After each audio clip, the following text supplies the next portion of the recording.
Hello and welcome to Simply inTAXicating. Tax rates rationalization dominated the agenda for the GST Council's 25th meeting in the new capital, in the national capital. In fact, apart from the tax rates, which was of course, if we look at the trend for the last 2 or 3 meetings, the rates are being rationalized in a big way. The government is very sensitive to reduce the tax rates. It has been done very nicely. We will have comments from our guests today.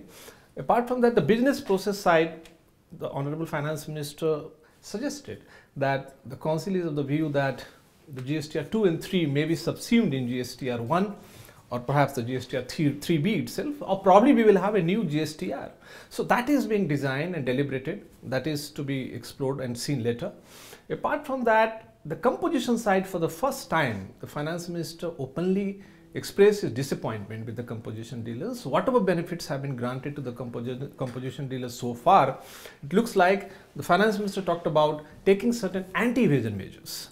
So today we will touch that aspect also, where what are the possible anti-evasion measures which might be taken, either legislative tools or maybe the administrative tools. So we have 4 domain experts with us. We have Mr. Pratik Jain, National Leader, Indirect Taxes, PwC. We have Mr. Singh, Vice President, GST Network. We have Mr. Dheeraj Rastogi, Joint Secretary, GST Council.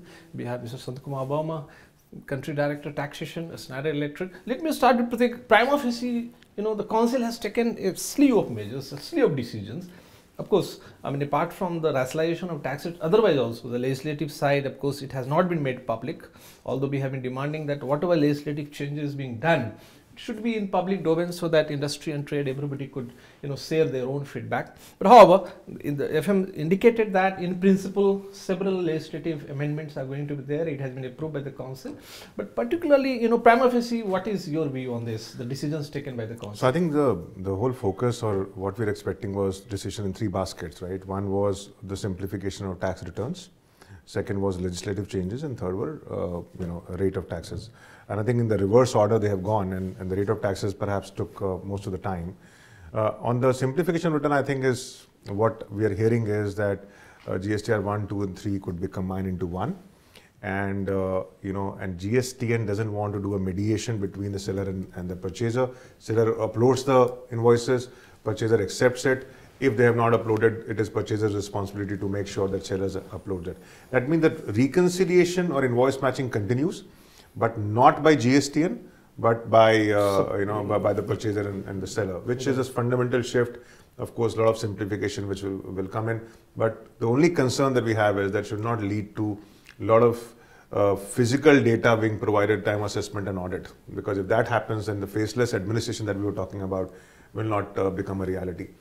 On the rate of taxes, some of the changes are quite good. Of course, there's a part of rationalization where, let's say, some have moved from 18 to 12 and things like that.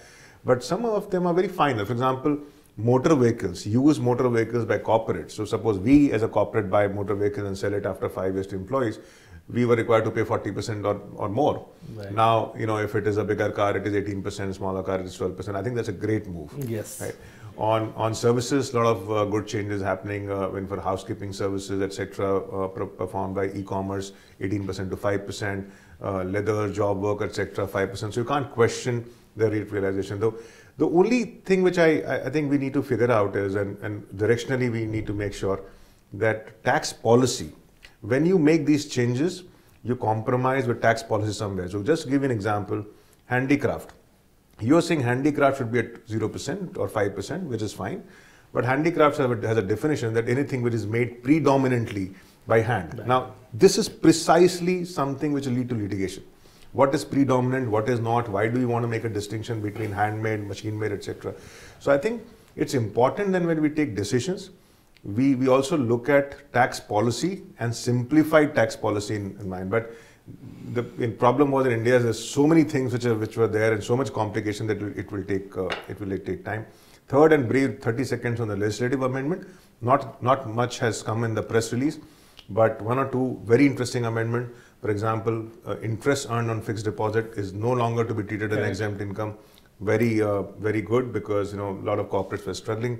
Profit petroleum in case of oil and gas has been exempted. So I think some of those are absolutely in the right direction, right. and many more are expected in the next meeting. Okay, let me go to Dheeraj ji. In fact, It was being deliberated in the council, etc. Of course, the predominant view was that the pass on the relief, more relief. The particularly handicraft side, what happened? There was no time, and the fitment committee will take a fresh look at it, because the FM mentioned about the Sarna committee, sort of, and it was almost accepted, in toto, the entire report. So, what kind of relief is coming? Actually, while we talk of the handicrafts, there are two problems. First is to identify what is the handicraft, and then the second aspect naturally comes, what would be the tax rate of it. Now the committee, what committee has done is, they have studied the various aspects relating to handicraft. They have studied how it is defined in European Commission, how by UN, and based on that they have suggested some definition, and they have suggested that it should be linked to the HSN codes. Right. And ultimately, if it is sold through a particular channel, then only the handicraft benefit should be given. So that there are subsequently no dispute that otherwise in a market it is very difficult to identify something which has been made by hand or it has not been made by hand. Right, that's true. And we have a rich history of litigation in central excise. So the issue is at a manufacturer end you can still identify it. Yeah. But at the retail level, when it is being sold at market, how will the assessing officer know whether it was made by hand or not? Yeah. And those are the things that precisely we need to avoid. Otherwise, the tax policy gets complicated. Yeah, perhaps that we will try to avoid. And the second thing is that as far as tax rate is concerned, the committee thought that it is out of their domain to decide about the tax rate. Okay, and so they also noticed that out of the bulk of the items which have been suggested by some state governments, they already are either at 0% or at 5%, and some of them are at 12 or 18. Then some 2-3 states pointed out that they also want to give a list of handicrafts. So then it was decided that let them also submit that list. Okay. The committee will examine and the fitment committee will deliberate on all the items and suggest the tax. But are you suggesting that there would be a canalizing agency like Government of India had MMTC, STC, that sort of thing? I mean, that way you are notifying. It would be like maybe Khadi India or something like. No, maybe Delhi Haat, perhaps, I mean, that kind of forum probably be notified. I cannot tell you because it has not been decided. It has not been decided, right. Yeah. So BRP will something like this, like Khadi stores, they are selling the cottage emporium. Right, something like that. So let me go to Shantji. Yeah, please. I mean, your prima facie view, a lot of decisions have been taken, of course. I think trade and industry was primarily looking at return simplification, which is still in the works as we understand. So we are keenly looking at the next meeting, what gets decided. But broadly, we are happy to hear that 1, 2 will go away and it will be 1, 2, 3 bundled together as just one return. Yeah. I think conceptually, seller uploading and the purchase details, and buyer is able to see that and they talk to each other and do a matching. I think conceptually it looks fine, but I also agree with Pratik's concern that it should not result into some sort of arbitration or decision making at the assessment level, right? Which is a likelihood to me at this point in time. So how we ring fence and how we handle this piece. Because in a tax legislation which intends to do it faceless, if this comes back into picture, we go back to the situation that we had in various states, Maharashtra or Bangalore or all these places. So I think that we should avoid as a matter of concept. I think on the rate side, I would say though it doesn't really impact us as far as this committee's decision was concerned. But I'm happy that government has been very mindful of the needs of various groups. So they have been very, very proactive on the rate rationalization. So I'm very happy with that kind of a response. And particularly services side. I mean, I'm sure that industry will welcome it. I think bouquet of products and services, more than 200 now, have been reduced from 28 to 18 or 18 to 12. Right. That's very good. There are 1 or 2, so I think in a way this will take away the possibility of litigation on the classification side. That's one big takeaway from this. Yes. I still think that there are 1 or 2 more areas, especially renewable energy we have been talking about a lot. Their intent seems to be to keep it at 5%, but does it cover the entire bouquet of products that goes into renewable energy? Answer is no. So you still have something left out. Right. I guess some representations have gone, but the efforts are on. I'm pretty sure the efforts are on in the same direction. At least the classification dispute could be kept at. But on the rate of tax, I would like to highlight, and again, I'm coming back to the tax policy standpoint. If you see the rate of tax where it has been reduced, very often you need to reduce the tax rate when you restrict the input credit, and that's precisely what is happening. For example, you've reduced the tax rate on motor vehicles. Why do you need to reduce it? Because when you purchased it, you disallowed the credit, and therefore you said, okay, when it is sold further, you have to reduce the tax rate. Similarly, in works contracts, the tax rate were reduced primarily because the recipient doesn't get a credit.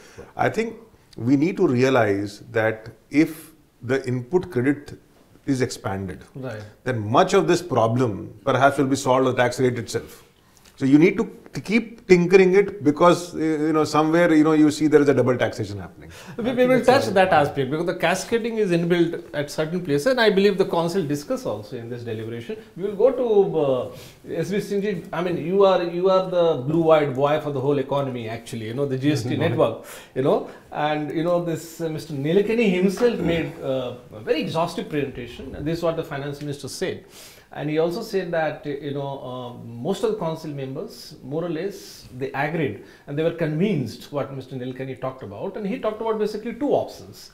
So maybe give us a little bit about option 1, option 2. Well, I am not privy to what the discussions took place in the council. Yes.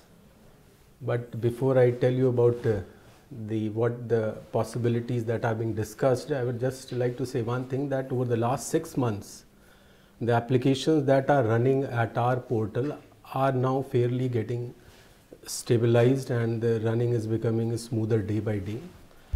And GSTR 3B people have been filing around more than 60 lakhs during the period from July to November. GSTR 1 also more than 50 lakhs filed for July, and for October also, which is a quarterly period. And around 1 crore 65 lakhs people filed their GSTR 1 so far have filed. This is a data of day before yesterday. Okay. Around 41 lakh people have registered during this period of VAT period. Okay. The new registration you are talking about. Around 61,000 GST practitioners have enrolled. Okay. Now you have this compounding application facility. Most of the applications are now up and running. Okay. So things are improving, but this GSTR 2, one thing also I would like to say, that the GSTR 2 filing, which people are debating, was given a very small window of 20 days, but still around more than 25 lakh people could file GSTR 2. That's a huge number, that means. So the system is improving day by day. But there, I think in November, many people raised this concern that this verification, filing GSTR 2 after verification is problematic for the taxpayers. And another concern was that people are finding it inconvenient to file 3 returns, though these are part of the same return, in a month, and file this return every month. So council took care of one concern, is they made GSTR return filing quarterly, GSTR 1 filing quarterly for those who are having turnover below 1.5 crores. Right. As far as my personal opinion goes, that I think addresses a very major concern which was there in the MSME and small sector.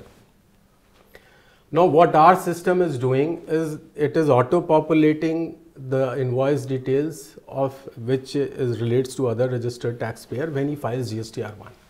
But GSTR 2 has been suspended. So what are the different options that people are discussing to make it one return? One is that you ask all the taxpayers to file their purchase and sale, and then let the machine do the matching. Right. This is a very, when you do matching at invoice level through the machine, this has, not a very good history. Often you come up with mismatches on trivial grounds, and those mismatches, sometimes they range to more than 30%. So there is this concern also to how to mitigate this huge mismatch that may result when you do through mismatching. And to basically avoid this mismatch, we implemented this scheme of the taxpayer himself verifying and filing GSTR 2. Right. And I mean, many taxpayers are happy also because it does away with the interface of the tax department.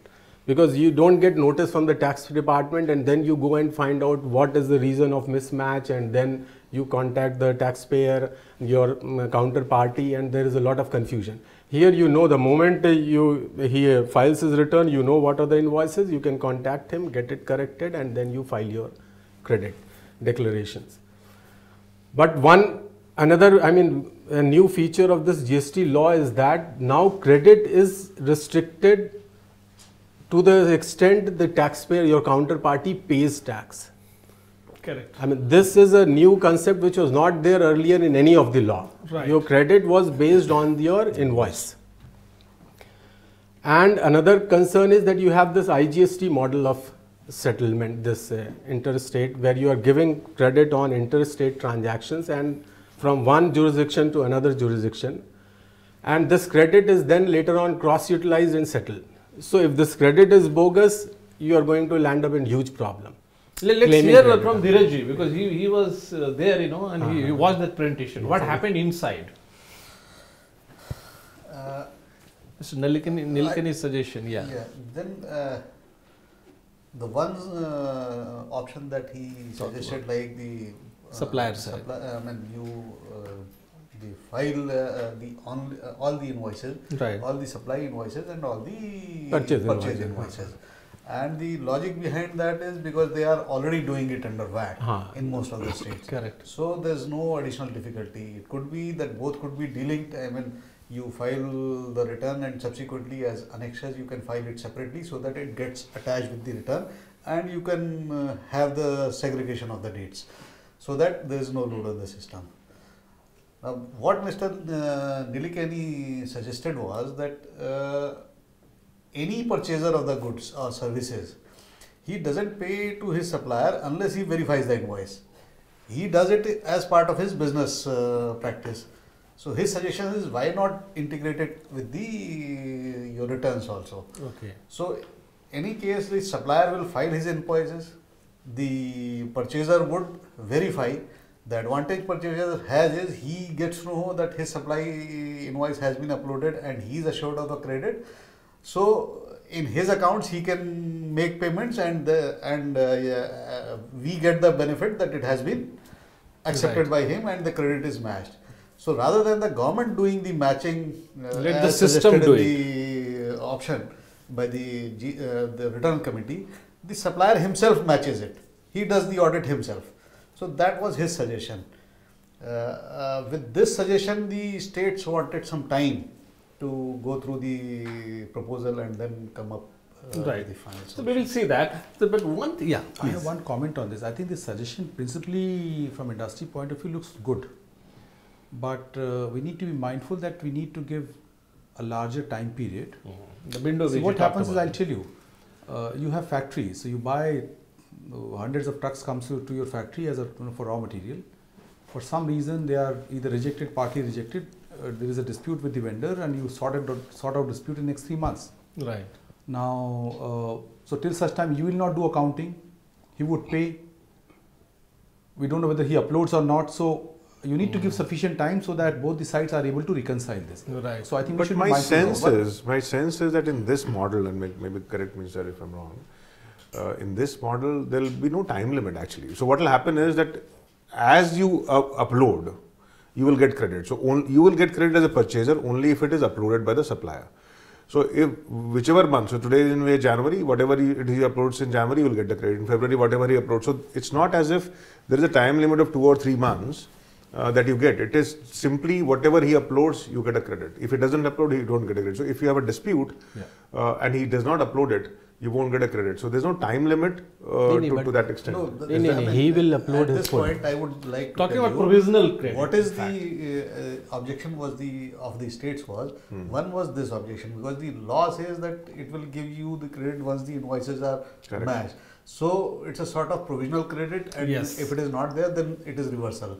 So in this model, there would be sort of no time limit. When do we come to conclusion that it has been finally uploaded and it has been finally credit has to be allowed. And the second objection was relating to the small businesses. Because in the small businesses, as like the hinterlands like Bihar or some smaller states, the consultants are doing it on the behalf of the taxpayer. Correct. So they go with all their invoices. So some time lag and something is, supposed to be there. It is not like a large established businesses where you have accounts department who keep on checking the invoices and confirming it. It was the concern from the smaller But sir, taxpayers I thought also. in the first point that you made, so what's the state concern? Because whatever has been uploaded, only then you get a credit. Yeah. And whatever has been uploaded, presumption is the supplier would have paid tax, right? I mean, and they would verify it from the system that they has paid tax. So there is no problem there. No, the issue was that whatever the suggestion is and whatever the law is, there is a gap between them. Yeah, that's true. So law will have to be amended. That is why they wanted some time to study it. Correct. But my again impression is that the process of return filing will be delayed from invoice filing. So invoice upload. So even MSMEs who are required to file return in 3 months, they will be free to upload the invoices on real-time basis. So one is you are free. Second is, are you mandated? Correct. That is one point. Absolutely. Second point, in this proposed revised system, would as a buyer, I'll be allowed to take credit just because my vendor has uploaded, or I also need to have a physical invoice and ensure that I have received the material? So you understand the three-way matching of accounting as an accountant, we understand all of that. So unless that happens, I will not do accounting. Right. Without doing accounting of my purchase, am I allowed to take the credit based on the upload that is coming in? So it's not so easy, huh?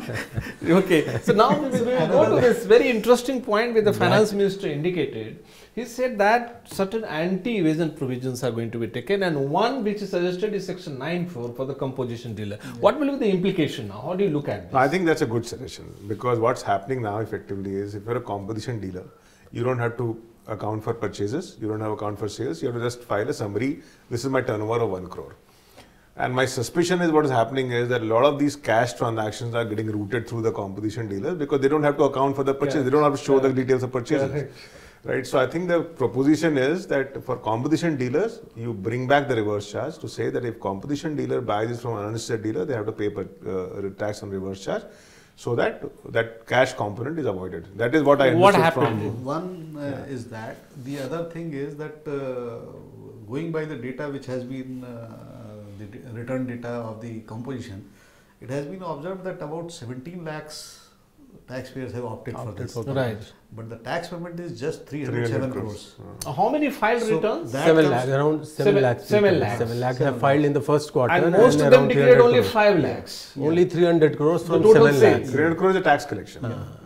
So that comes to about, I think, 3,000-4,000 rupees Correct. per person. And Right. 4,000 rupees, if you translate into the turnover, it comes to about, I think, 9-10 lakhs. Yeah. Correct. So Why have they taken a registration charge? In that case, yes, absolutely. Absolutely. So नहीं, ये तो issue है ही है. the other Yes. that is the thinking that why that is the thinking behind 9(4). And the other aspect is that in 9(4) kind of a provision was there in the state VAT already. It was In most of the always states. there. All the Right. states. In most all of VAT the laws. states. Correct. You did not have this kind of composition scheme. No, 9(4) was under the there. composition From they had unregistered, to tax on discharge unregistered tax on the purchases. purchases. That was, sir, only for a few commodities like agriculture and all that. No. Punjab, All, No. Many, if you made any because purchase the from states have unregistered been in vehemently VAT, after this, you had to that pay. under tax. composition it should be there. Okay. Because basically it is a accounting transaction just to, because you pay tax, you get credit, but it gets accounted for in your Which is return. what you used to call purchase in the central tax. legislation, the Right. something Because like then- Right, composition correct. was All very- 29 VAT Only laws. few products. Nahin, Like all agricultural product. produce. That was purchase tax. Purchase tax. Not This purchase was tax. purchased from unregistered. Unregistered dealer, you This have to was a pay. part This of was the there law. in Later they Huh. had, yeah. This was there in all the VAT laws that, for example, if Schneider buys from an unregistered dealer in the pre-GST period, you need to pay tax on that first. and then take credit. So And reverse I'll charge see. in that sense. No, actually, Right. what Apart had from an happened unlisted I in- thought it's only for agriculture what had produce. happened in 9.4, initially under the draft stage, it was proposed only for the unregistered dealers. Okay. Then, or the composition ones. Composition. Now, during discussion stage, somebody pointed out it should be for everybody. Everybody. It's a very good suggestion. So it traveled for everybody. Okay. Now they have come And back to then it. it created a problem. The government thought that let us have a relook at it and suspended it till March. Right. Maybe it created problem for the tax evaders.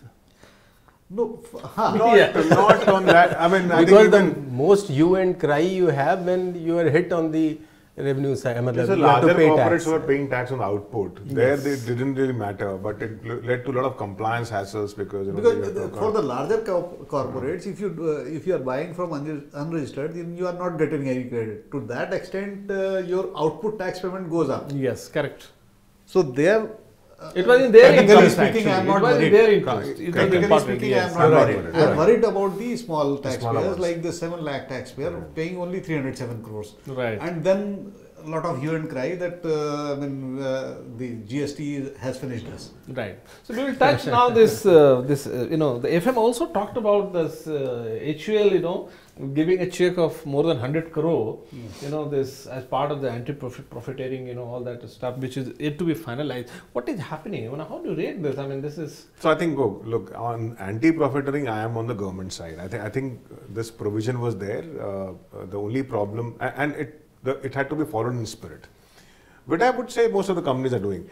The challenge that I'm facing, and this is again repeatedly we have made representation, that we need some basic guidelines as to be followed by industry as to how do I pass on the benefit. For example, if you have reduced our rates on sugar candies now.